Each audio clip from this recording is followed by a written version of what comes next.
Alright guys, so we got like perfect trapping weather this morning. It's 27 when I woke up this morning, so I'm hoping we have something. We don't have a whole lot of sets out right now. Because we didn't reset a bunch of them because of the rain, and we got the holidays coming up, so I'm kind of cutting it short on what I have out. So we're going to go ahead and check them. We got really nice weather, but I kind of wanted to say something. I seen a couple posts this morning, like on Facebook, on social media. You know, if somebody in the trapping industry or trapping world does something different than the way you do it, it doesn't mean they're wrong. It just means that they prefer it a different way. It doesn't matter. It doesn't matter if somebody wants to use a certain trap or certain brand of trap or place a trap a certain way, or somebody wants to dispatch an animal a certain way. It doesn't really matter if that's what they've always done or that's what they prefer. That's fine, as long as you're not doing anything to break the law or doing anything that's just irrational. There ain't no big deal. There's no point in trying to belittle somebody or talk down to somebody just because they do it different than you. So that's just something I wanted to post out. See a lot of things, especially with like beginners, that will, post a picture or a question asking something, and a lot of the people will just give them hate or they'll laugh at them or something like that. That's not the way we should be as a trapping community, especially to beginners. Because we need all the people we can get in the trapping world. Because there's a lot of trappers out there, but not near as many as there should be, and we need to support each other as beginners or as people that's been doing it for 40 or 50 years. We should treat everybody the same. If people need help, help them. Don't just laugh at them or make fun of them. So that's just something I wanted to say. I seen a couple posts this morning that kind of bugged me, and I just want to say, just because somebody does something different than you doesn't mean they're doing it the wrong way. It just means they prefer to do it a different way. So everybody needs to be nice to each other. There's no reason bullying or talking bad about people just because of the way that they do something is different than the way you've always done it. So just wanted to throw that out there, and I just hope everybody starts being nicer to people. But as I was saying, I hope everybody just starts being nicer to everybody, and I hope everybody just starts getting along better than they do. Because here recently, I've seen a lot more posts than I used to of just people laughing at beginners or at the way people do things. So like I said, just because it's different than the way you do it doesn't mean it's the wrong way to do it. So I hope everybody has a great season. I hope everybody's successful. I hope everybody catches lots of fur this year. And as you can tell, the road I'm driving down to this field is very, very bumpy. But we're about to go check our first traps, and I hope we got something. But if we don't, it's fine either way, because you can't catch stuff every day. Especially when you only got a few sets out, because I ain't got very many. I think of all 3 locations I have, I only have maybe 20 sets out altogether, if that, and probably 12 of those are just dog proofs. So I don't have a whole lot of sets out, so I'm not really expecting much today. But I got a lot to do today, so. But anyway, I hope everybody has a great season, and I appreciate everybody watching our videos, and I hope, a few people can learn something from the videos I post, because, that's the whole reason why I'm doing it. If I can teach one person something, then it's all worth it to me. So, again, thank you, and I appreciate it. Alright, guys, so I've got this question a few times, and I've seen it asked probably 1,000 times, about when you would rebait your set, how long you let it sit before you rebait. So what I'm gonna tell you is I got these 3 sets along the edge of this field.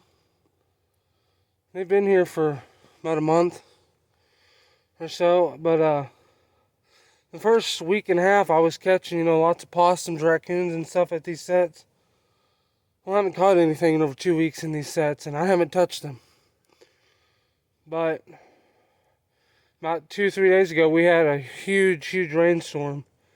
And then about a week before that, we had a big one that kind of just washed these sets out. Well, after the first one washed the sets out, I recovered them like they should be. I went and recovered all of them.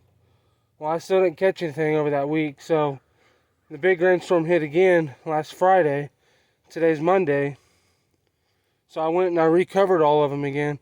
Well, I went ahead and rebaited them this time because, it's been at least 2.5 weeks since they've had bait or lure put at them.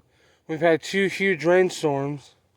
So I went ahead and redid it. Now, when I'm redoing the set, I don't put near as much bait, lure, urine. I don't anything like I have before because there's still going to be some of that from before. So basically, I use a tablespoon for dipping my baits out.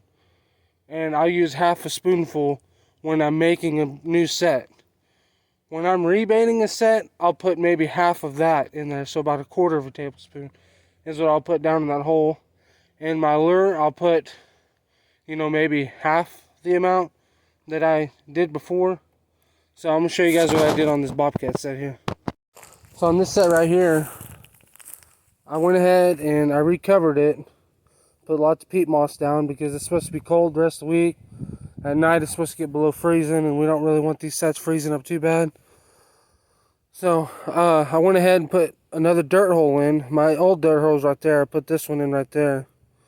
And then I put just a little bit of bait down in there, a little bit of lure. And I put my feathers all in there. And then I put just a little bit of a long call lure on top, which is Trapper J's, I call it green slime, but I put some of it up there, which is pure skunk, to get some real calling. Again, I have my tinsel up high to kind of catch their eye. So that's kind of what I did. So when I rebait normally when I rebait, a lot of people get impatient. They want to come out here every 4 days. Oh, I need to put more bait out, or I need to put a different bait out. They didn't like that one. A lot of the times you can put too much bait, or if you have a bait that's really strong, sometimes that stuff's gonna have to sit for, it might sit for a week or more before you get anything caught in your trap or even any action around it.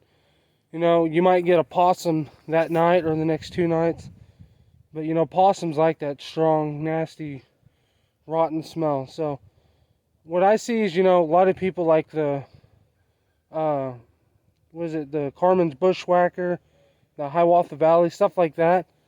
The real strong, potent baits. To me, when you get in like the January months, the middle to end of January, when it's, going to be close to 0 or maybe lower than that in some states, I'll go ahead and I'll put out one of those stronger baits. I'll put out the stronger lures and stuff like that. But, during the warmer months, like the November, beginning of December, this month's been bad, this year has been close to the 70s, so it's just, the weather's been hard, but I'll stick with my more milder baits, like the 2 baits we make, the Predator Blue and the Deadly Highway 71. They're real mellow baits. They're beaver and bobcat meat based. They're very mellow. They don't have a real strong punch to them. We're probably going to be working on coming out with one next year that's got a real strong punch to it. I almost have it done now, and I'm going to do some testing on it this year in the colder months. And if it does well, you guys will see it next year. But that's just how I do it, Again, it's not the correct way. That's just the way I've done it. It's the way I've had success with it. I use my more milder lures and baits in the warm months, and my louder, stronger smelling ones in the colder months. So, during the warm months, I'll use, our Predator Blues or Deadly Highway 71 mild bait, and I'll put like a our Predator 360 lure, which is an all gland lure. I'll put that down because it's kind of like a curiosity lure at the same time. Or, you know, I'll use my Highway 90 Roadkill. It's got a little bit of a stronger smell, long call, so I don't put a whole lot of it in the warm months. But now that it's getting colder, I'll probably start putting it out a lot more along with our Trapper's Gold. So I haven't been using those a whole lot just because it's been pretty warm. So that's just the way I do it. You know, it's not the correct way, it's not the right way, it's just the way I do it. It's my way.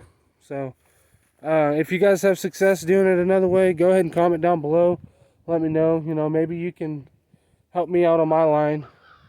Give me some ideas, because I still got lots of stuff to learn. You know, we all got stuff to learn. So it's just a little tip of mine that has always done well for me. So again, thank you guys for watching. These are our first few sets of the day, so we're gonna go over and check the rest of them on this piece, and then we're gonna head over to our big piece of property and see what we got over there, or maybe what we need to fix or reset. So